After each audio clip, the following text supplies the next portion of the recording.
Գյորջյան Կասկադ 60 ամիս փուլային վճարում բազմաթիվ առավելություններ։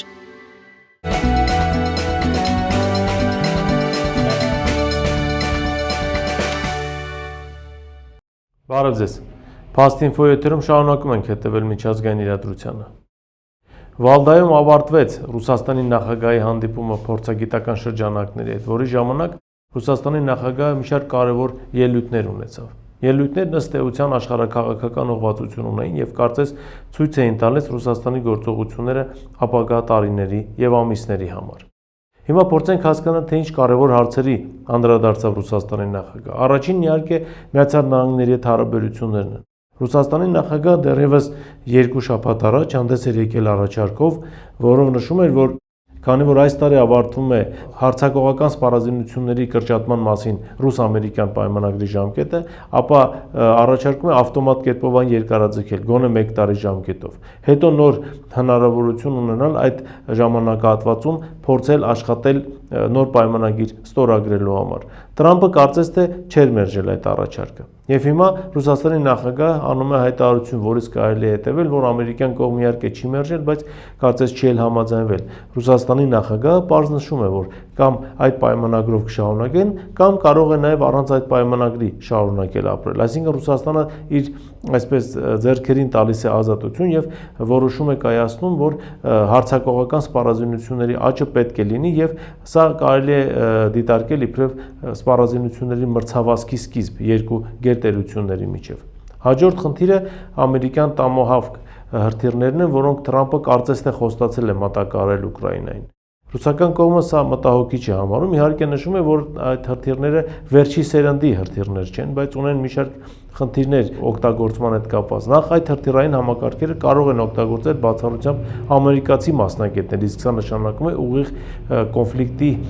վտանգ Ռուսաստանի եւ Միացյալ Նահանգների միջև։ Բացի այդ, նշում է, որ այդ հրթիռները կարծես մեծ հաշվով չեն էլ կարողանալու փոխել իրերի իրական վիճակը ռազմաճակատում։ Եվ այդ հայտարարությունից անմիջապես հետո Reuters-ը հոդված է հրապարակում, նշում է, որ Տոմահավք հրթիռների մատակարարումը Ուկրաինային կարող է ընդհանրապես չեղարկվել։ Կարծում ենք նման պատահականություններ չեն լինում։ Այդ չեղարկման հիմքում կարող է ընկած լինել նաև շատդաունը, որ հայտարարվել է Միացյալ Նահանգների կառավարության կողմից։ Սենատը չի հաստատել բյուջեն եւ այս պահի դրությամբ բոլոր ֆինանսավորումները դադարեցված են եւ սառեցված։ Պետծառայողների մի մասը ազատվել է աշխատանքից, մի մասը շարունակում է աշխատել առանց վարձատրության։ Այնպես որ Միացյալ Նահանգներում էլ ֆինանսական առումով այդքան էլ լավ, ինչպես ասում են, օրի չեն։ Մյուս ուղղությունը, որին անդրադարձավ Ռուսաստանի նախագահ, Ֆրանսիայի նախագահ Մակրոնի առաջարկությունն է բռնագրավել բոլոր այն նավերը, որոնք այսպես կոչված ռուսական ստվերային նավատորմի շրջանակներում շարունակում են նավթ վաճառել աշխարհի տարբեր պետություններին եւ համալրել պետության գանձարանը։ Արդեն մեկ նավ ֆրանսիացիները բռնագրավել են Չեզոք ջրերում եւ Ֆրանսիայի նախագահ առաջարկում է ստեղծել միասնական շտաբ այդ բոլոր նավերը որսալու եւ դրանով, ինչպես ինքն է կարծում, Ռուսաստանի բյուջեին զգալի վնաս հասցնելու համար։ Ռուսաստանի նախագահը սա բնորոշեց մեկ անունով՝ ծովահենություն։ Իսկ հաշվի առնելով ՄԱԿ-ի ընդունած որոշումը ծովահենության դեմ պայքարի մասին, հաշվի առնելով նաև այն հանգամանքը, թե ինչպես են ծովահենության դեմ պայքարում, կա վտանգ, որ ֆրանսիական եւ ռուսական ուժերը, ռազմածովային ուժերի մասին է առաջին հերթին խոսքը, կարող է նաև բախվել Չեզոք ջրերում։ Իսկ սա անկանխատեսելի հետևանքներ կարող է ունենալ բոլորի համար։ Այնպես որ կարծում ենք Ֆրանսիայի նախագահի առաջարկը այդքան էլ լավ տարբերակ չէ, եթե հաշվի առնենք այն հանգամանքը նաև, որ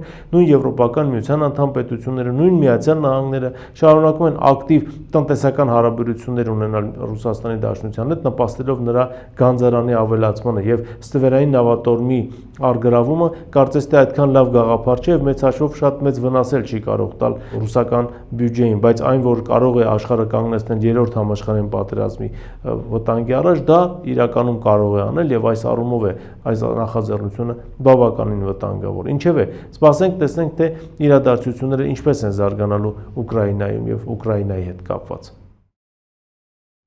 Երկրորդ թեման, որին ցանկանում եմ անդրադառնալ, ավանդաբար Իրանի հետ է կապված։ Մենք մեր բոլոր հաղորդումներում անդրադառնում ենք Իրանին, քանի որ նախ որպես հարևան երկիր, երկրորդը օդում կախված է Իրան-Իսրայել երկրորդ պատերազմի վտանգը եւ ամեն օրը եւ ընդունած որոշումները գերտերությունների կողմից կարծես թե մեզ մոտեցնում են այդ վտանգին։ Հիշեցնեմ, որ ՄԱԿ-ի ասամբլեան, գլխավոր ասամբլեան սեպտեմբերի 27-ին որոշում կայացրեց վերականգնել ամբողջ ծավալով Իրանի դեմ սահմանված պատժամիջոցները։ Դրանից հետո Թուրքիան հայտարարեց, որ Իրանի քաղաքացիների եւ կազմակերպությունների հաշիվները, որոնք գտնվում են իր երկրում, անմիջապես սառեցվում են։ Բայց այս ֆոնին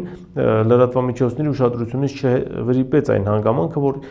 Իրանի պաշտպանության նախարարը ժամանեց Թուրքիա։ Կարծում եմ այստեղ բավականին լուրջ հարցեր կան քննարկելու։ 12-օրյա պատերազմի ժամանակ իրանական լրատվամիջոցները տարածել էին տեղեկատվություն, որ թուրքական ավիաբազաները եւ թուրքական բազաները եւ ռադարային համակարգերը բավականին մեծ օգնություն էին ցուցաբերել Միացյալ Նահանգներին, տեղորոշելով եւ նաեւ ցույց տալով այն հրթիռային հարձակումների վայրերը Իրանում, որտեղից հրթիռներ արձակվում էին Իսրայելի ուղղությամբ։ Եվ հիմա կարծում ենք Իրանի պաշտպանության նախարարը Թուրքիայից հատուկ խնդիր ունի կարգավորելու Թուրքիայում եւ Թուրքիայից երաշխիքներ ունի ստանալու։ Թուրքիան ՆԱՏՕ-ի անդամ է, այո, բայց Իրանը ՆԱՏՕ-ի դեմ չի պայքարում։ Հետևաբար թուրքական կողմի բացատրությունը, թե իրենք ՆԱՏՕ-ի շրջանակներում են օգնում Միացյալ Նահանգներին կամ կարող են օգնել Միացյալ Նահանգներին, ինչպես ասում են, չի դիմանում ոչ մի քննադատության։ Թուրքիան ՆԱՏՕ-ի անդամ է, այո, բայց Իրանի հետ ՆԱՏՕ-ն խնդիր չունի գլոբալ առումով։ Հետևաբար թուրքական կողմը չի կարող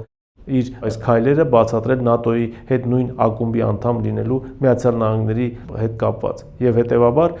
կարծում ենք իրանական կողմը Թուրքիայից պետք է որոշակի երաշխիքներ ստանա, որ հաջորդ պատերազմի դեպքում Թուրքիան առնվազն չեզոք կարող է մնալ։ Բացի այդ, Տրամպը նաև որոշում է կայացնում, որ Քաթարը այսուհետև գտնվում է Միացյալ Նահանգների պաշտպանության տակ եւ Միացյալ Նահանգներն է զբաղվելու Քաթարի պաշտպանությամբ։ Քաթարը վերածում են հաբի, որ տարածքը օգտագործվելու է Իրանի դեմ ապագա պատերազմում, բայց սրանով նաև մեծապես վտանգում են Քաթար պետությանը, քանզի այն հրթիռները, որոնք կարող են ինչ-ինչ պատճառներով չհասնել Իսրայելին, կարող են հասնել Քաթար։ Իսկ սա արդեն Քաթարի ազգային անվտանգության համար լրջագույն սպառնալիք կարող է լինել, բայց քանի որ երկիրը դեռևս տևական ժամանակ է ինչ գտնվում է արտաքին կառավարման տակ, խոսքի իհարկե Միացյալ Նահանգների մասին է, քիչ հավանական է, որ Քաթարի կառավարությունը կընդդիմանա այս որոշմանը եւ չի տրամադրի իր տարածքը Իրանի դեմ հարձակում իրականացնելու համար։ Աշխարհը սպասում է Իրան-Իսրայել երկրորդ պատերազմին եւ կարծում ենք այդ պատերազմը սարերի հետևում չէ։ Բացի այդ, իսրայելական հետախուզությունը արդեն պաշտոնապես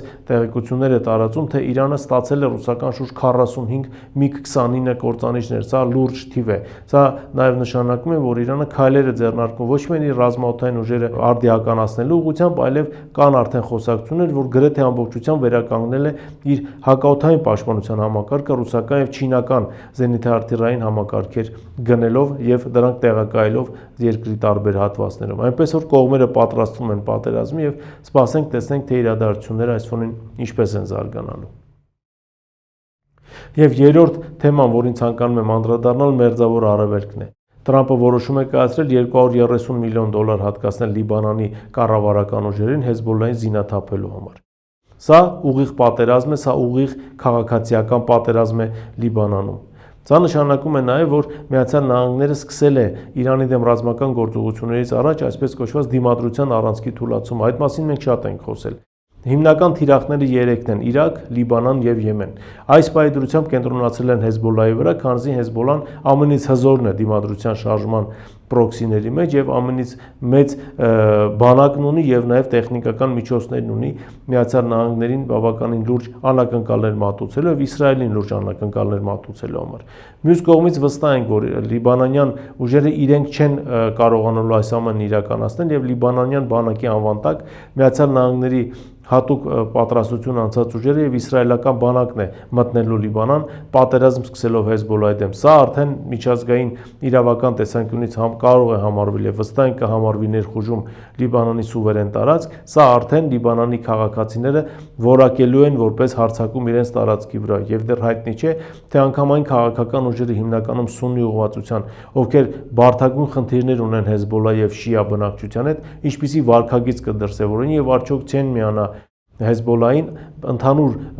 վտանգի եւ արտաքին թշնամու դեմ պայքարելու համար։ Այնպես որ դեռ սպասենք, թե իրադարձությունները ինչպես են զարգանալու։ $230 միլիոն հետ կապված կրկին իջեցնեմ շատդաունը։ դեռևս գումարային որևէ փոխանցումներ չեն կատարում, դեռևս ամբողջը սառեցված է եւ